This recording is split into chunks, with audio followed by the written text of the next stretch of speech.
So Kubo and the Shoestrings was a bad movie. I disagree.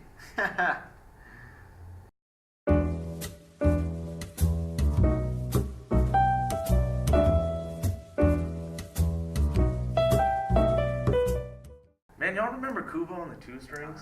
Yeah, great movie. Seriously? What do you mean bad movie? It's easy to follow, but nothing is explained. What do you mean by nothing is explained? What do you mean by it's like, what? Nothing's explained. Why is the Moon King evil? Like, we don't accept he's trying to, like, steal someone else's eye, which is kind of weird. The only reason he does that is because he wants to make he wants his son or his grandson to come up and be with also him. be evil. Yeah. Right? But why does the village think he's evil? What were his actions leading up to him being evil? I mean, he stole people's eyes. I mean, that's Cut some kid's Just eye out. But he had to do something before that, right? Maybe there was another kid with eyes. But that's not like, you're just making stuff up. Didn't he raise his daughters to be like crazy assassin people? Yes, but why? That seems pretty evil. But what do they do? I don't know. Maybe for fun. Hey, kids, want to be assassins? I mean, it's not supposed to be like a Western style storytelling where everything's explained and the American audience can be happy with every resolution. But it's very it Eastern, is a Western style story. but told in an Eastern style way. That's why it's.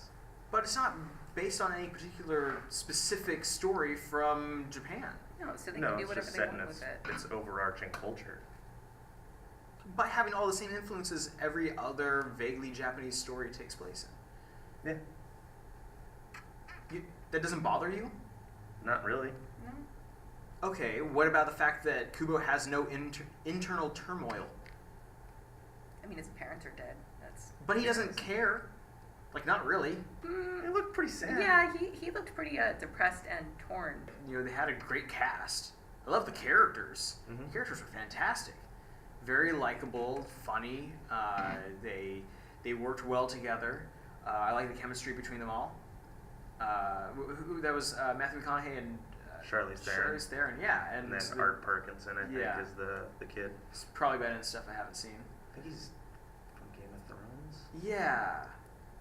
But yeah, you kind of have to appreciate just how much goes into making a stop motion movie like this. Yeah, and it took them forever to do that. They went out, and people from the crew actually went out to Japan to like be immersed in the culture, all to have it not show up in the writing or the movie itself, really, because it looks like every other movie vaguely set in Japan. I mean, if they were just trying to get the overall like feel of a Japanese like movie, but not keep it to the same cultural standards. Except, like, you still have in Japanese movies the bad guy doing stuff. We don't know why people call him the bad guy. If you look at other animated movies, because you can say, oh, it's just a kid's movie, but look at other animated movies, look at Shrek. Like, Farquaad tortures the gingerbread man in front of us, at least in front of the camera. We see this.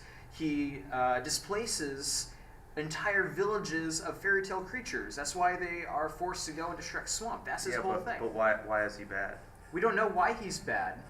I'm not looking for exposition about why he's bad. I don't know. I don't care about his like moral standings on stuff. I want to know the physical actions he did as to lead up to the villagers going, this person is evil. Is he a murderer? Does he destroy mountains for fun? I don't know. We just know he is the designated bad guy. He's a dark god, and he's lied throughout the movie and cut No, a kid's he eye didn't. out. Yeah. He cut a kid's eye out off screen to make the kid evil. I mean, maybe he doesn't have this big like moral reasoning behind being. I'm not who saying he a is. moral reason. Or like any other reasoning beyond being, I want to be a bad person today. I mean, maybe from the Moon King's perspective, he's a good person. He is the hero of this world. The villagers Isn't have that to have every some villain's reason. perspective, though? Is that they're the good guy? Yeah, but we don't know why the villagers say that he is evil. We don't know why everyone fears him. I don't think. Well, he's got mystical powers. That we never see until the very end. And he turns into a giant centipede dragon thing. Yeah. I don't think you really need to know every individual story because it's mostly It's about Kubo. stories. That's the whole movie, is stories. The stories people tell about you are who you are. Yeah, but it's the overarching narrative is all about Kubo, not about. And the how old does he lady grow in the as a village. person? He goes from being just this scared individual to taking on the character on And his how own does he do this? by becoming like his father.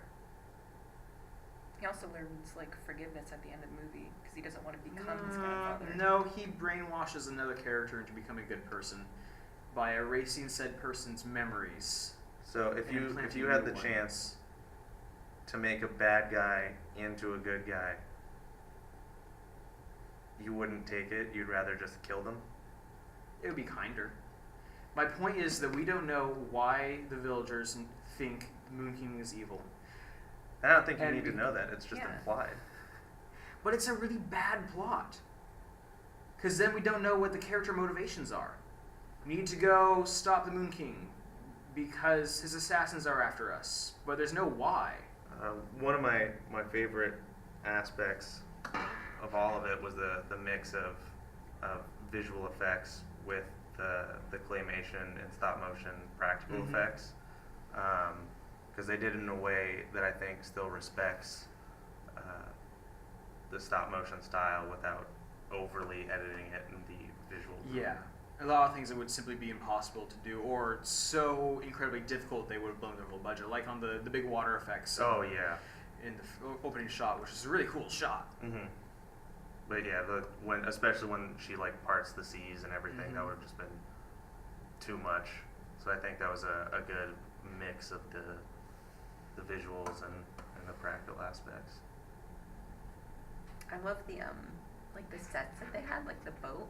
Mhm. That's like all I'm thinking of is just like I love the when they ripped the sails and it was just turning back into the leaves.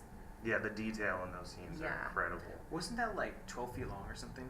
It was Oh. yeah, it was pretty big. It's this huge set. Well, huge for miniatures. Mm-hmm. Mm-hmm. Well, I mean it's huge too because like the skeleton in Kubo, the whole thing's like Yeah. some 24 that- feet tall. A skeleton is huge. In Yeah, real life. you can see the how they animate that in the credits. Yeah, the very It's a post giant credit scene. puppet. Yeah, which is crazy because I'm pretty positive that's the like world record for the largest in movie stop motion puppet, and then the little Hanzo I think is the world record for the smallest. So them together is pretty hilarious that they did that. Oh, but what about the character design? Because I thought like the design for the sisters. That It's was just- super cool with yeah. the masks and I everything. thought it was really generic. No, Oh, I thought I- that was I loved Because like, they had the same mask that you see in the traditional art. So it's like, oh, they. I mean, they're they- supposed to be twins, so yeah. No, and I get that. I'm just mean that it doesn't feel particularly creative to have them in all black with a white mask. Oh, okay, I see what you're saying. I just Yeah. think it's a very. I mean, yeah, it's a little bit generic, but I think it's just traditionally creepy. Oh, no, I yeah, mean, that's Yeah, creepy. definitely. It got those points of like this is a villain Mhm. character without having to hear them talk. So they're supposed to be like designed from, in homage to the art style of the time, the wood carvings and stuff. Yeah. Except they did kind of look like wood to me. Like all the characters looked kind of off. The human characters, not Beetle Well, I or mean, Monkey it for is some reason. Yeah. made of clay. Yeah, So they are. I gonna get that, look but a I little mean, bit like, off. like Paranorman was less so. I guess that helps distinguish the two styles, though they were kind of similar. Mm-hmm. I mean, couldn't it just be like a stylistic choice to have them be a bit more like blocky? I think Yeah, it might be. comparatively to like Coraline, which is a lot more weirdly noodle like. Yeah, I think there's been character-wise. a stylistic change between every single one of the Leica Studios films. Mm-hmm. So.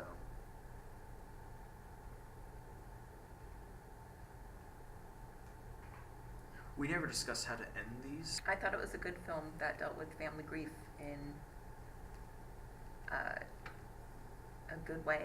Kind of, it portrayed the story it was trying to get across. Maybe it didn't make sense completely plot-wise, but it worked emotion-wise. Oh, movie starting. We'll continue this later.